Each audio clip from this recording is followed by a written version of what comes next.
Okay, what we're looking at here is a Massey Ferguson 5710. This is a brand new tractor. I have it on demo. Um, if you have a chance and you're looking to purchase a new tractor, I highly recommend you see if you can demo that one or a model like it, or just demo something that you're wanting. Honestly, if I was to just go in and purchase this tractor, I would be highly disappointed.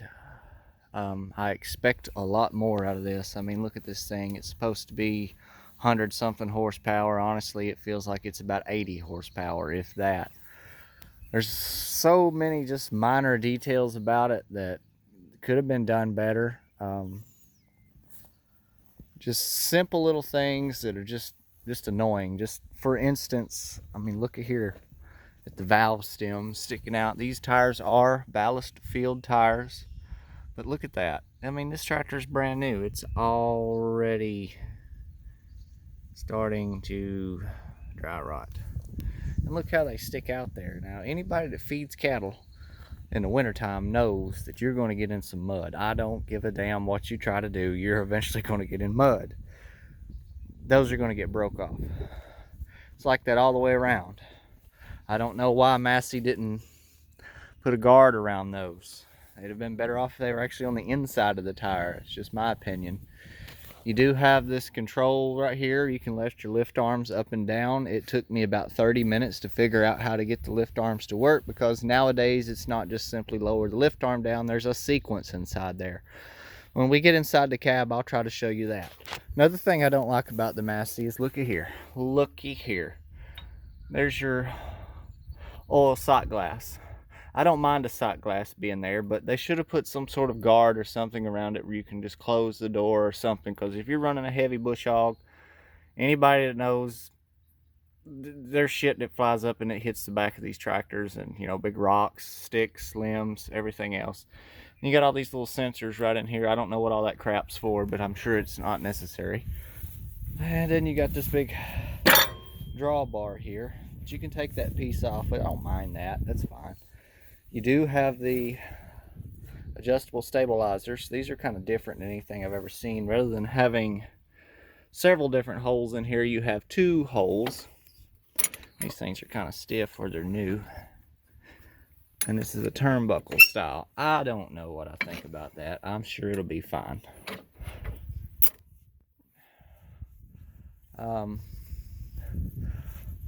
Let's take a look inside the cab now. The cab, I love the cab. I mean, this is a very nice cab. You do have the Gammer air ride swivel seat. See, it swivels around. Oh, that's the wrong button, but it swivels. I know this is kind of hard to do, filming on the phone.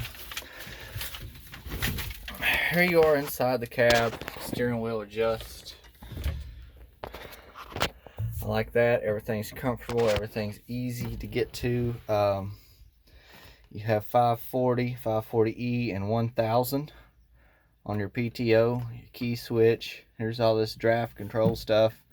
Lights, heat and air conditioner, radio. It's got a wonderful radio. It's got AC vents all the way around, and it gets cold in here. Your windows open up on your sides. Here's a little compartment box. This is your 1000 PTO. I'm going to show you that in just a minute. I think that's going to be an issue. You got buttons down here. I don't know what these two buttons right here do. Got something to do with your screen. It tells you all kinds of stuff. There's your forward and reverse and neutral. I like that. That's actually nice. I mean, on the New Holland ones, you got like a big shifter that sticks out here, and that's just not very convenient to me. There's your loader, your hydraulic remotes. This one does have a set of 3, but the problem is they don't float. I mean, they're locked in now, but when you got something to it, they don't float. So if you're using a bat wing or something, you can't float your wings. Or maybe I'm doing it wrong. I don't know. Here's your lift arm controls, and there's a sequence to this. You just can't go up and down, or this is up and that's down. That's ass backward, what it could be. But you have to reset it twice to get it to function. Yeah. There's your four-wheel drive, your lock-in differential. This button right here is like it does the same thing that your throttle does. I don't know why you need that. You have this. Why do you need that? You have this. That's what that does. It's kind of asinine. Here turns on your PTO. It took me a minute to figure out how to get this thing to work because, you know, it's gotta be safe. But anyway, something about you flip that, and you gotta mash the little button down in here, then it'll eventually kick on. Then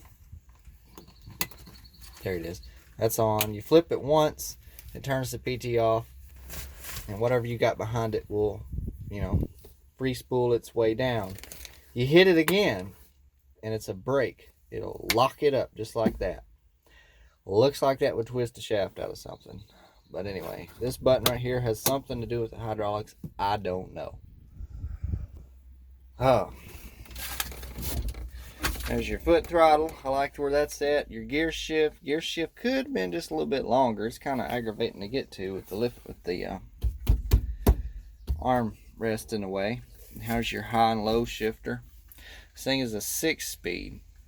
You have a button right here on the side that acts as a clutch. I didn't think I would like that at first, but now I do, because if you're sitting here and you got your seat turned, you need to change gears rather than trying to fight over and push the clutch, which is really not that big a deal. You just hit the button and shift your gear. There you go.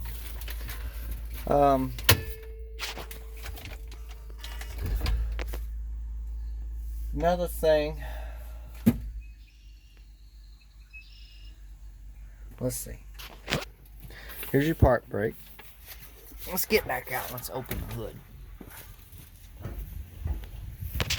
There's your toolbox. I like where that's at. The hood on these tractors is opens very easy. You got a little latch right down there. You just flip that up inside the engine. You hear the old, got all this bullshit in the way. But anyway, it still works pretty good. You can get to everything pretty easy. The hood shuts extremely well, but it's new, so I expect. I say that, then I can't get it to shut. There's your big fuel tank. You can get to the filters very easy on it. And there's your AC compressor. So you can get in there and recharge it every year, because you're going to have to recharge it every year. I don't care what you say.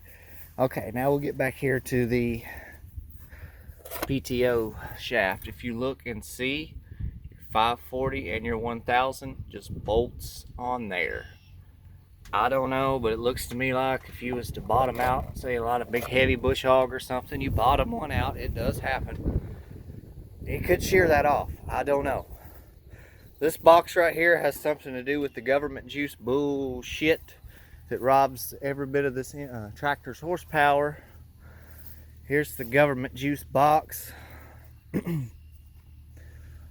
Here's your exhaust, everything here. The light package on this tractor is awesome.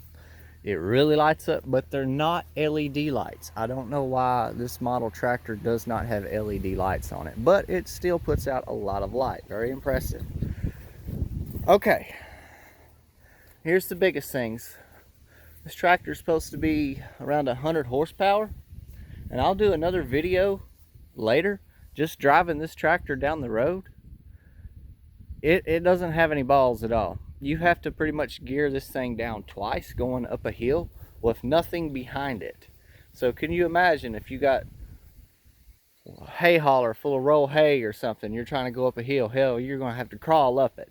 Like I say, this tractor is, it's disappointing. Here's probably the biggest thing that I did not like about it.